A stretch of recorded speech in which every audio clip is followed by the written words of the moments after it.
কালকের কাজটা কিন্তু কমপ্লিট করতেই হবে।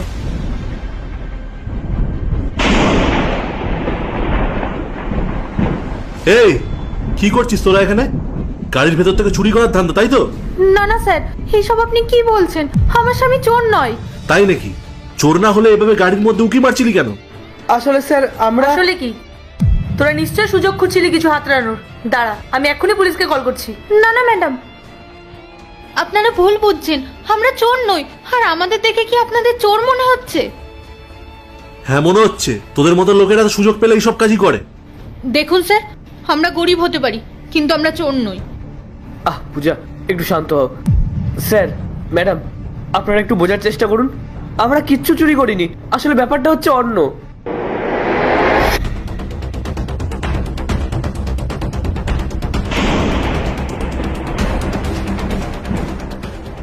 কি গো, দেখো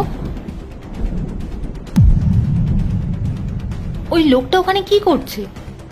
সর্বনাশ, ও মনে হয় নিঘাত চুরি করছে। এই চলো তো গিয়ে দেখি। এই এই কি করছো তুমি? চুরি করছো কেন? ছাড় ছাড় বলছি আমাকে।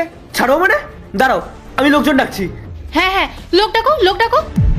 চোর, কে কোথায় আছো? চোর চোর চোর! চোর! যা, পালিয়ে গেল। দেখো পূজা, ব্যাগটার মধ্যে কতগুলো টাকা। তার মানে ওই লোকটা নিঘাত চোর ছিল। গাড়ির লকটা ভেঙে টাকাগুলো নিয়ে পালাচ্ছিল। ঠিক বলেছো, কিন্তু এখন আমরা কি করব তাহলে? এই টাকাটা আমরা নেব না।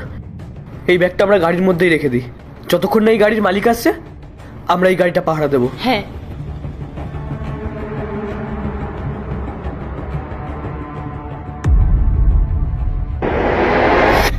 স্যার, আমরা চুরি করতে আসিনি। চুরি তো অন্য কেউ করতে এসেছিল। এই দেখুন, আপনার গাড়ির লকটাও ভেঙে দিয়েছে। আমরা চোরকে তাড়িয়ে ওই ব্যাগটাকে বাঁচিয়েছি। ম্যাম, স্যার, আমরা এই শহরে নতুন এসেছি। আমাদেরকে এখানে কেউ চেনে না। আমরা চাইলেই এই ব্যাগটা নিয়ে পালিয়ে যেতে পারতাম, কেউ আমাদের ধরতে পারতো না। অথচ আপনারা আমাদের কোনো কথা না শুনি আমাদের চোর অপবাদ দিলেন, আমার স্বামীকে ধাক্কা মারলেন।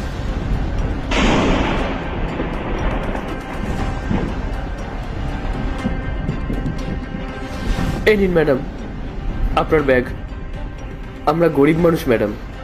আমরা দুমুঠো ভাতের জন্য এই শহরে পরিশ্রম করতে এসেছি ম্যাডাম, চুরি করার জন্য আসিনি।